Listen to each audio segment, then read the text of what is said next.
Bueno, muy buenas tardes o buenas noches. Nunca sé en Costa Rica qué es hasta ahora, pero no importa. Querido Joseph, querida Sonia, queridas y queridos amigas y amigos, esto me parece Alejandro Dumas. Creo que vuelvo a este curso después de 20 años. Sí, 20 años después. Muchísimas gracias por esta invitación. Sonia, muchas gracias por tu presencia realmente.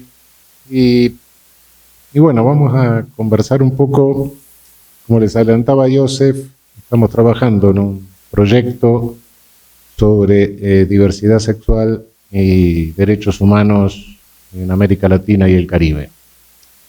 Primero voy a tratar un poco de sintetizar hasta dónde llegamos en el sistema interamericano en esta materia. Hay toda una serie de antecedentes que comienzan con este siglo y que concluyen en la declaración de la Asamblea General de la Organización de Estados Americanos, que aprobó el 5 de junio de 2013 la Convención Interamericana contra toda forma de discriminación e intolerancia, en la que existe una clarísima referencia a la orientación sexual, identidad y expresión de género como opciones vedadas de discriminación. Esto en el orden político, digamos, que concluye toda una serie de antecedentes que sería largo enumerar, que desembocan finalmente en esta convención con la expresa referencia a la diversidad sexual. En el orden jurisdiccional, es decir, de la Corte Interamericana de Derechos Humanos, tenemos tres casos, tres sentencias importantes, todas relativamente recientes. Es decir, la primera es del año 2012, es el caso Atala Rifo y Niñas versus Chile. Se trata de una sentencia en la que se descalifica la sentencia de la Corte Suprema de Chile, que había dado la razón a un padre que impetraba la tenencia de sus hijas, es decir, retirarle la tenencia de las hijas a su ex esposa, en razón de que ésta convivía con una persona del mismo sexo, lo cual invocaba el famoso interés superior del niño, etc. Y la Corte, en este caso, descalificó la sentencia, entendiendo que por esa sola razón se trataba de una discriminación que lesionaba las disposiciones de la Convención Americana de Derechos Humanos. La segunda sentencia es del año 2016, es el caso Duque versus Colombia.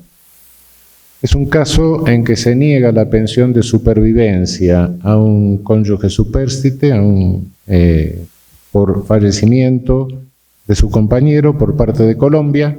Colombia posteriormente reformó su legislación. La Corte entendió que era en este caso una discriminación. El tercer caso es el caso Flor Freire versus Ecuador de 2016. Se trata de un militar al cual se imputó con una serie de irregularidades en el trámite de la causa, afectación de derecho de defensa, etc. Se le imputó una relación sexual en el cuartel con otro militar y se le aplicó la sanción de baja cuando en el mismo reglamento militar estaba prevista una sanción mucho menor para cualquier relación sexual ilícita. Es decir, había dos sanciones: relación sexual ilícita, relación homosexual. La relación homosexual implicaba la baja. Es decir, estas son las tres sentencias de los últimos años de la Corte Interamericana, pero quizá el documento más importante a este respecto es la opinión consultiva de fines del 2017, que fue notificada en los primeros días del 2018. Es una opinión consultiva que emitió la Corte Interamericana a pedido, o opinión consultiva solicitada por el gobierno de Costa Rica. Esta opinión contenía 5 preguntas, pero fundamentalmente los 2 temas centrales que trata es el tema de identidad de género y el tema de matrimonio igualitario o estabilización de relaciones afectivas entre 2 personas del mismo sexo. En esta opinión consultiva, la Corte estableció que sobre el principio de igualdad y no discriminación, reiteró que en conformidad con las obligaciones generales de respeto y de garantías establecidas en el artículo 1.1 de la Convención Americana, los criterios de interpretación fijados en el 29 de dicha convención proscribían cualquier norma, acto o práctica discriminatoria basada en orientación sexual, identidad de género o expresión de género de la persona.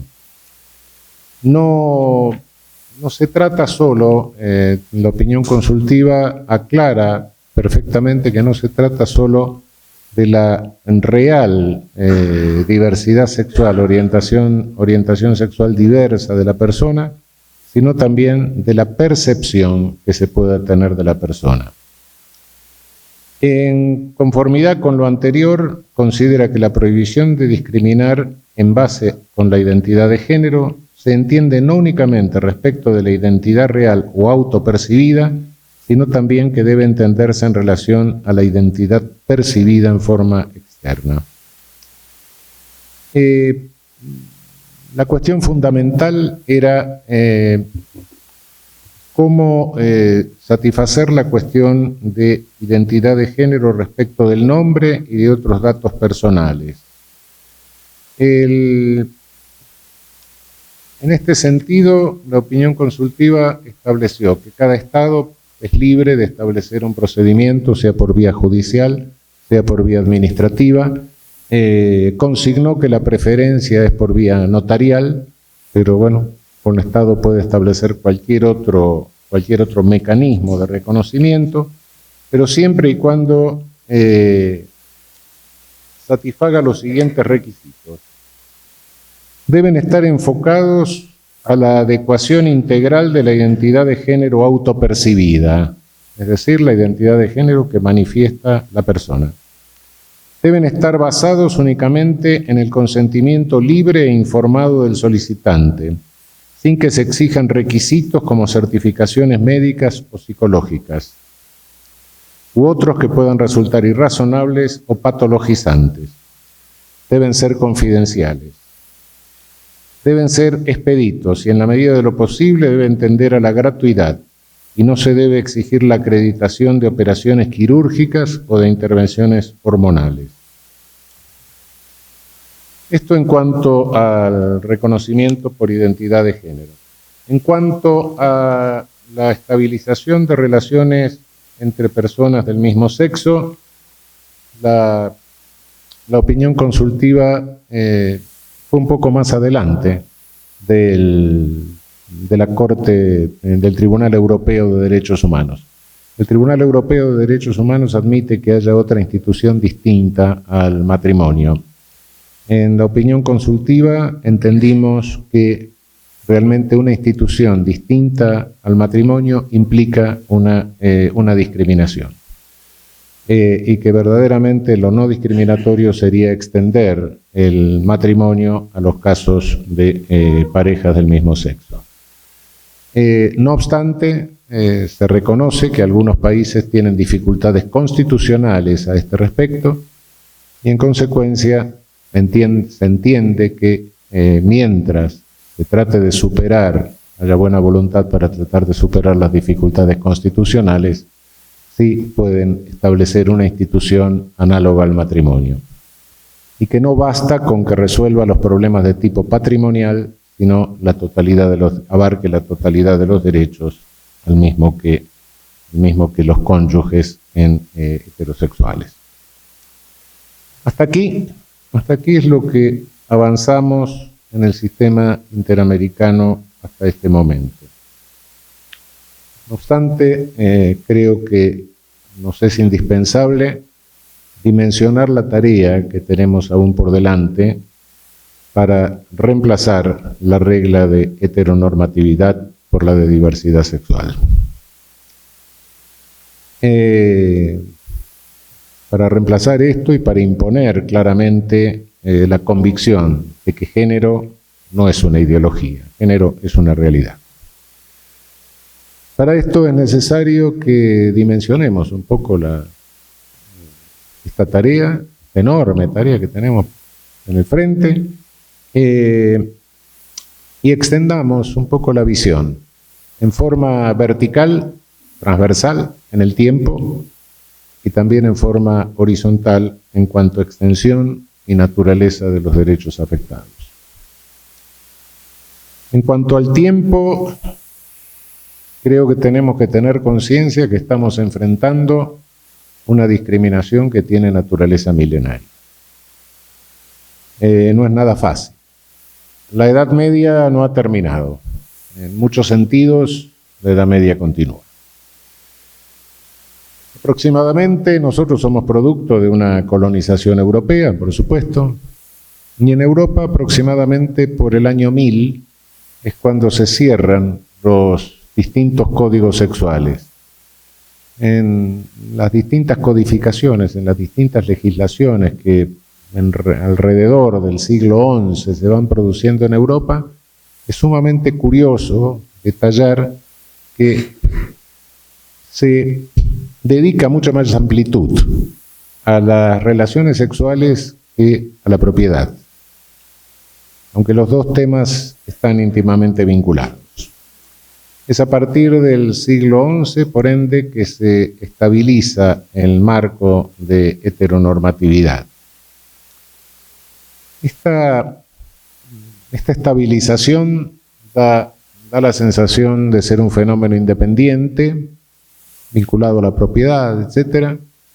Pero yo creo que en esta materia, en esta perspectiva temporal, se nos están escapando vínculos que son muy importantes. Creo que estamos aislando totalmente un problema o una discriminación cuando está vinculada a un fenómeno de poder mucho más amplio. Las sociedades europeas que salían de la Baja Edad Media en aquel momento tenían un predominio de relaciones comunitarias, de relaciones horizontales y de solución de conflictos por vía reparadora. Los germanos, etcétera, habían reducido el ejercicio del poder punitivo al mínimo, quizá casi a los casos de traición al clan, etcétera, únicamente. Los traidores eran colgados, decían, traditores sin perdunta, lo cual no está del todo mal. Pero bueno, a esto solo se referían. Luego los conflictos entre partes se resolvían por mecanismos de reparación. Justamente hacia el siglo X, el siglo XI, el siglo XII, reaparece el poder punitivo. Es decir, se produce eso que se llama la confiscación de la víctima. Es decir, cuando el señor Estado, el príncipe, dice la víctima soy yo, por ende el modelo punitivo deja de ser un modelo de solución de conflictos porque pasa a ser un modelo de decisión vertical de conflictos. Las relaciones horizontales se van reemplazando por relaciones de verticalidad y la sociedad se va verticalizando, se va jerarquizando en forma de pirámide, jerarquizando en forma de ejército. Si se me permite el neologismo, diría que este ejercicio vertical de poder del príncipe, del señor, da por resultado una sociedad ejércitoforme. Y como todo ejército, la sociedad que aspecta esta verticalidad, esta corporativización, tiene unidades menores. Todo ejército tiene sargentos y cabos. Los sargentos y cabos de esta sociedad que aspecta la forma de ejército son los paterfamiliae, es el patriarcado. Es decir, de estas unidades inferiores hay un jefe, un cabo, un sargento, que manda sobre todos los seres inferiores, como son los siervos, los esclavos, los animales domésticos, los viejos, poco, porque había pocos viejos, la gente se moría joven, y las mujeres, naturalmente. Es decir, esta sociedad verticalizada exigía el rol del paterfamiliae. Y las formas de sexualidad diversa en realidad eran formas de desorden o de traición a la misión del paterfamiliae. De modo que en principio el patriarcado y la discriminación y punición, terrible punición, de sexualidades diversas están íntimamente vinculadas. Pero no termina ahí la historia. La historia de vinculación del fenómeno es todavía mucho más amplia. ¿Qué hace una sociedad cuando se verticaliza en forma de ejército?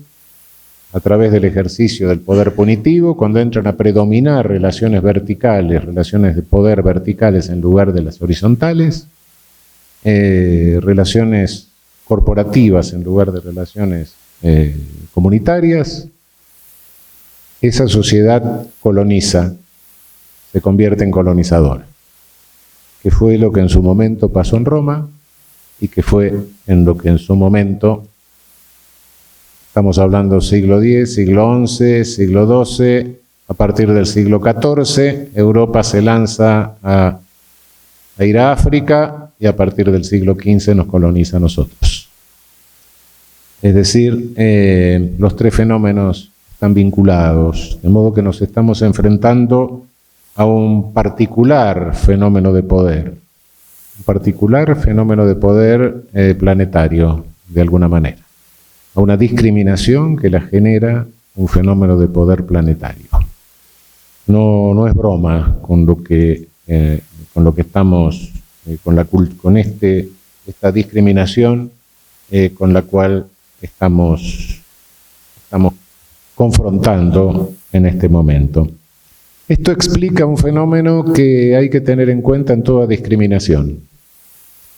Es bastante curioso, pero las ideologías discriminantes, las ideologías antiderechos, no se orientan hacia una discriminación, sino hacia todas.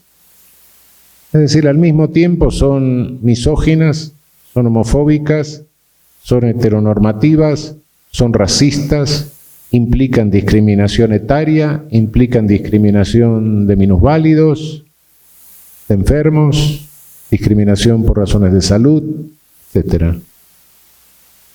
Si ustedes analizan cualquiera de las, tomemos como modelo los totalitarismos de entreguerras del siglo pasado, es decir, tanto el nazismo, tanto el fascismo, tanto el estalinismo, eran localmente antidiscriminatorias. Lamentablemente después los discriminados se dividen y se separan, y eso los hace débiles. Hay algunos casos en que, verdaderamente lamentables, donde se empieza a discutir mi discriminación es peor que la tuya. Y mucho más grave es cuando se empieza a decir mi genocidio fue peor que el tuyo. Ahí se divide el frente de los agredidos, pero la agresión es local. Y justamente es por esto. Por lo general, después eso en este aspecto se verifica. Si ustedes ven estos totalitarismos de entreguerras del siglo pasado, terminaban sublimando su homofilia en la representación monumental de machos musculosos, como podía ser el soldado fascista, el germano nazista o el proletario estalinista. La monumentalidad nos muestra una sublimación de esto. Esta tradición milenaria, esta tradición que de alguna manera arranca, como les decía, en los códigos del siglo X, del siglo XI, se teoriza en un instrumento muy particular, en un documento que no está suficientemente relevado por su importancia en nuestra civilización, en nuestra historia, que es el que sintetiza todo el saber inquisitorial y todo el saber demonológico de la Edad Media. Creo que hay dos. Quien quiera entender la Edad Media, creo que tiene que estudiar la Divina Comedia por un lado, y por otro lado tiene que estudiar el Malleus Maleficarum. Por supuesto no estoy comparando al divino poeta con los autores Sprenger y Kramer, los autores delirantes del Malleus Maleficarum, pero son dos caras, dos rostros de la Edad Media. Y el Malleus Maleficarum justamente fija todas estas discriminaciones terriblemente, sobre todo la misoginia del que se ve claramente es toda la legitimación de la persecución de las supuestas brujas. Ha sido el libro más editado en Europa hasta el siglo XVIII. Después de la Biblia, cuando se inventa la imprenta, es el libro que ha tenido más ediciones. Ha sido el bestseller de todos aquellos siglos en Europa, y ha sido la cierra, en un momento ya de decadencia de la demonología, pero cierra todo el saber demonológico y es el responsable de la mayor parte de los asesinatos de mujeres, de las hogueras, etcétera, de la fritada de mujeres que se hizo en Europa Central, fundamentalmente en Alemania, Austria, la Suiza alemana y el norte de Italia. Esta tradición milenaria atraviesa la Edad Moderna y se refleja en toda la codificación penal. El movimiento de codificación, el movimiento de racionalización de la legislación, sin embargo, es un movimiento que mantiene la sodomía y otras formas de diversidad sexual. Se mantiene hasta el siglo pasado. Gran Bretaña deroga la criminalización de la sodomía hace unos 60 años aproximadamente, apenas. En sus colonias y hoy en los países del Caribe se mantiene criminalizada, conforme a la vieja legislación inglesa. En nuestra región, en América Latina, realmente hemos tenido poquísimas criminalizaciones a nivel de legislación penal. Hemos tenido pocas legislaciones porque fuimos tributarios más bien del Código Napoleón. El Código Napoleón es el primero que hace desaparecer la sodomía como delito.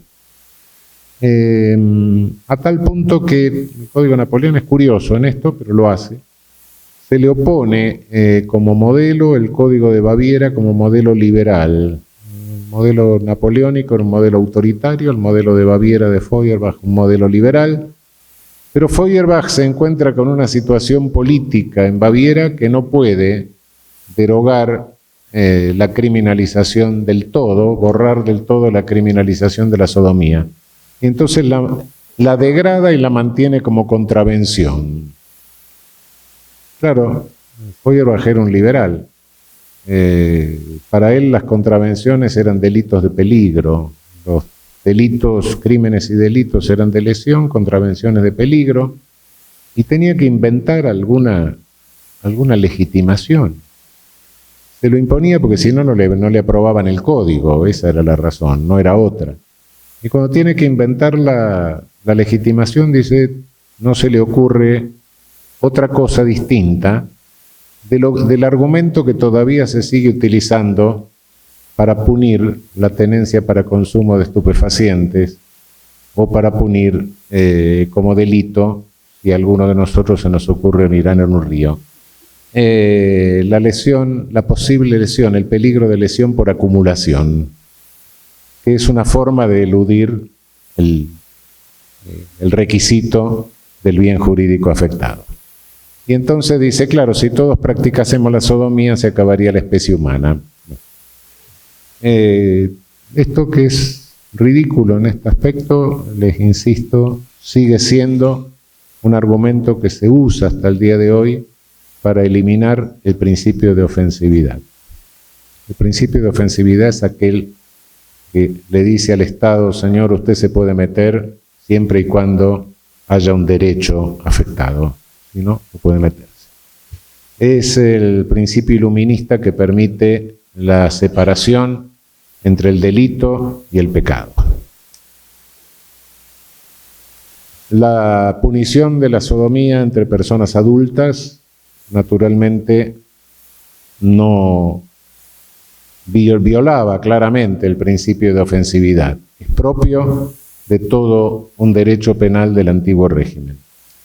En un derecho penal liberal, la exigencia de lesión al bien jurídico, de afectación de bien jurídico, lo excluye. No obstante, curioso, no obstante la punición de la sodomía y de las relaciones homosexuales continuó por unos cuantos años.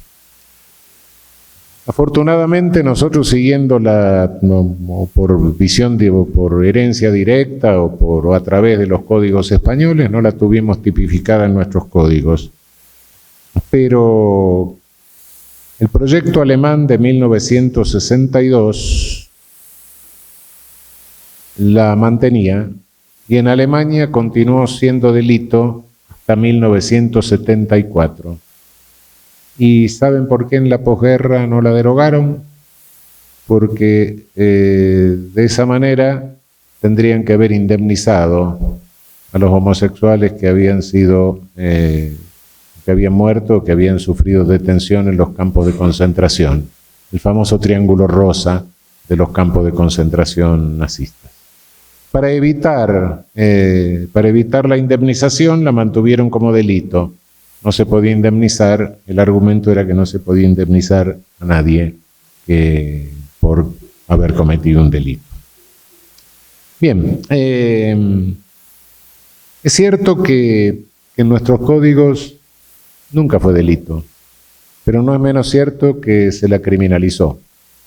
Y hasta muy recientemente, y todavía continúa criminalizada, no ya no me refiero al código que lo mantienen, como los países del Caribe, sino a través de una forma de criminalización que tenemos en nuestra región, sobre la cual no se ha reparado suficientemente.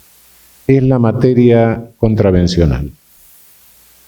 Lamentablemente, mis colegas se ocupan de los crímenes graves, de los delitos, claro. Lo menor le restan importancia. Bueno, las contravenciones son una cuestión menor. Incluso se ha llegado a sostener que es una cuestión meramente administrativa y por ende puede estar sometido a una justicia administrativa que la puede dispensar las autoridades policiales. Como ustedes saben, el derecho administrativo, si uno no lo contiene, se come todo el derecho penal. En algunos de nuestros países se llegó a sostener en algún momento que la justicia militar era justicia administrativa, con lo cual se hubiera llegado a la barbaridad de que se podía fusilar a alguien por vía administrativa. Pero esto muestra la proclividad fagocitaria que tiene el derecho administrativo sancionador sobre el derecho penal. Se lo puede comer enteramente. Y realmente, como configuración social, como importancia para el ciudadano común, es mucho más grave la contravención que el delito, aunque parezca mentira. Es mucho más grave porque va en contra de lo que sostienen algunos y dicen tiene que haber un derecho penal a dos velocidades, o a 3 velocidades, un derecho penal que ponga más garantías cuanto más grave es la pena, menos garantías cuanto menos grave es la pena. Mentira, eso no es así. Eso deja un campo para la configuración social de total arbitrariedad. Para el ciudadano común, es muy raro que tenga un vínculo, una relación, una vivencia directa con un crimen grave, porque por suerte la mayoría de la gente no comete delitos graves. Pero respecto de la contravención, respecto de la infracción penal mínima, sí tiene un contacto casi permanente. Cuando se deja librada esa infracción penal mínima al arbitrio policial, el resultado es que el ciudadano no está nunca seguro de lo que puede hacer o de lo que no puede hacer. No sabe si puede tomar una cerveza en la esquina, no sabe si puede besar a una mujer en la calle, no sabe si puede estar en un local nocturno, etc. Es decir, como configurador es mucho más importante la contravención que el delito. Una pena grave, aunque sea la pena de muerte, no sé, pero el ciudadano común la ve por televisión, se entera por los medios.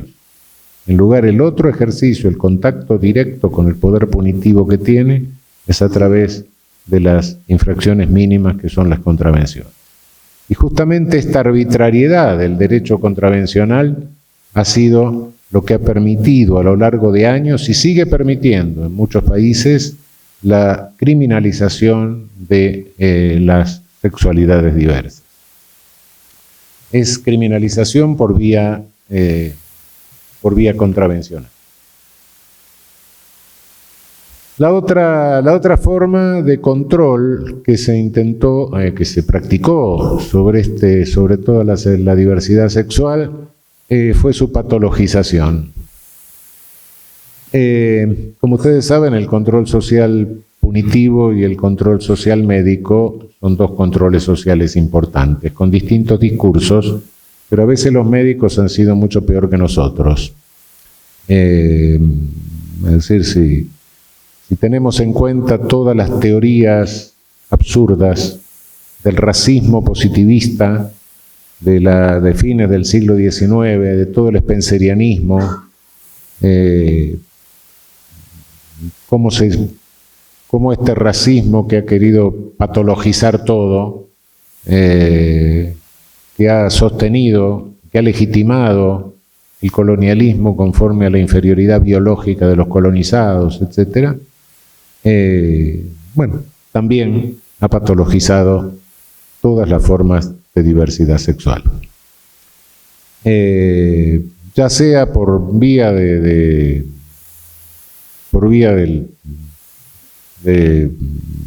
spencerianismo o incluso apelando a la famosa teoría de la degeneración de Morel y de toda la escuela psiquiátrica francesa, que termina siendo la escuela de Argelia finalmente, y legitimando las barbaridades colonialistas argelinas, de las cuales sale nuestra seguridad nacional, que después es la ideología que importamos nosotros a través de una simplificación de la Escuela de Panamá para nuestras dictaduras.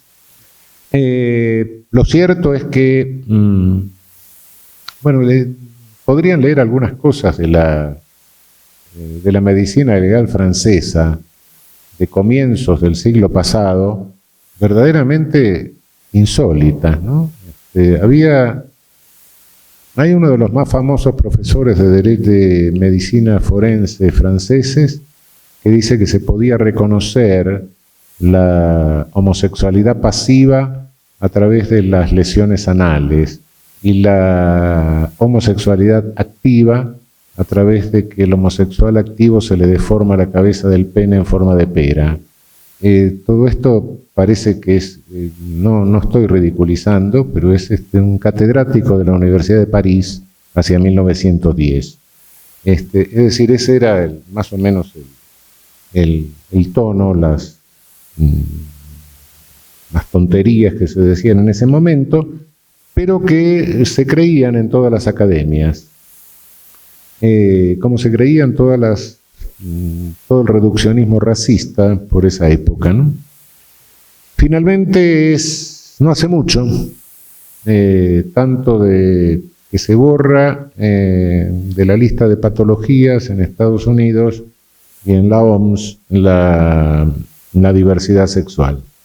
Apenas en la segunda parte del siglo pasado y con considerable esfuerzo.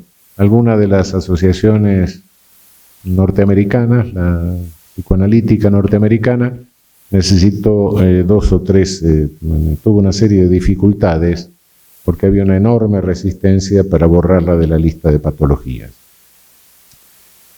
Esto en cuanto a la historia, para mostrarnos con qué es que nos estamos enfrentando, hasta dónde hemos llegado, pero lo que nos queda por andar en esta materia. Pero en el orden horizontal, es decir, de derechos afectados, creo que todavía no hemos extendido suficientemente el campo de los derechos que están lesionados con la discriminación de las personas con orientación sexual diversa. Es cierto que se lesiona el principio de identidad, es cierto que se lesiona la dignidad de la persona, es cierto que se lesiona el principio de ofensividad, sí, todo esto es verdad. Pero hay otro derecho más, que normalmente se pasa por alto. ¿Qué representa en nuestras poblaciones? ¿Qué representa el grupo de personas con orientación sexual diversa? Una minoría, se dice. Bueno, sí puede ser una minoría, pero ¿qué minoría? A mediados del siglo pasado, los informes Kinsey generaron un escándalo en Estados Unidos cuando pusieron de relieve que aproximadamente es un 10% de la población que practica una sexualidad diversa. No es una minoría ínfima, no es una minoría despreciable, es una minoría considerable de nuestras poblaciones. Según la definición de la Organización Mundial de la salud es un estado de equilibrio biopsíquico, biológico y psíquico, biopsíquico. La salud pública no existe una salud del público, existe una salud de las personas. La salud pública es la salud de la población. Y hay un 10% de población que en la medida en que continuemos discriminándolo, verá afectada su identidad, su proyecto de vida.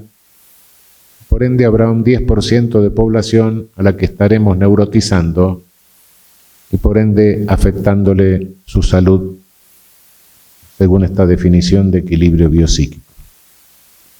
La discriminación lesiona la salud mental de estas personas, sí, efectivamente. Y la lesiona de una manera particular. En algún sentido, peor que otras discriminaciones. La discriminación contra el negro es negro desde que nace, y nace en una familia negra. La discriminación contra el judío pertenece a una familia judía, es decir, desde chico va sabiendo esa discriminación y el grupo de crianza, el grupo de pertenencia, lo apoya en resistir esa discriminación. En cuanto a las personas con orientación sexual diversa, la cuestión es distinta, porque normalmente esta discriminación se percibe, la orientación sexual diversa se manifiesta en la pubertad, cuando la persona ya ha introyectado toda la estigmatización del grupo y muy rara vez, o a veces, muchas veces, no tiene el apoyo del grupo. Es decir, es una situación mucho más traumática. Esta situación traumática se traduce muchas veces no solo en la lesión a la salud de la persona, sino en conductas autodestructivas o autoagresivas, incluso en suicidio. Pero no me refiero que solo con esta discriminación lo que estamos haciendo es es afectar la salud de las personas con sexualidad diversa, sino que estamos afectando la salud pública de toda la población. Un 10% de personas neurotizadas tiene conducta neurotizada, tiene conducta neurótica, e interacciona con el 90% restante. Y en consecuencia, está neurotizando a la totalidad de la población. Relaciones que no son sanas, relaciones neuróticas, significa, volcar un 10% de personas con este nivel de salud mental a interactuar con otras personas, hace descender el nivel de salud mental de toda la población. Esa es la consecuencia. Es decir, creo que no hemos analizado suficientemente al estudiar la discriminación de las personas con diversidad sexual, no hemos analizado suficientemente, no hemos terminado de agotar la lista de derechos que afecta esta discriminación. Hay una doble lesión a la salud mental de la propia persona y la salud mental de la colectividad, el nivel de salud mental de la población. He sintetizado demasiado la cosa, pero lo quise hacer para que quede claro cuál es la tarea que tenemos por delante. Nos hemos avanzado, obviamente que si miramos cómo ha evolucionado la cuestión en los últimos 50 años, hemos avanzado bastante, pero nos queda mucho camino por andar. Estamos luchando con una discriminación milenaria. Y la lucha no puede ser jurídica, sino solamente jurídica, sino también debe ser una lucha cultural, quizá una lucha civilizatoria. Los derechos de las personas con identidad sexual diversa, como vimos, están íntimamente vinculados con la lucha por la igualdad de la mujer y con la lucha anticolonialista. No nos olvidemos de esto porque eso hace que la resistencia sea local. Realmente esto me confirma lo que decía hace un rato. La Edad Media no ha terminado. De lo que se trata es de seguir adelante hasta poder terminar y cerrar definitivamente esto que nos viene desde la Edad Media y que ha tenido todas estas consecuencias. Es decir, el esfuerzo que tenemos por delante es todavía enorme.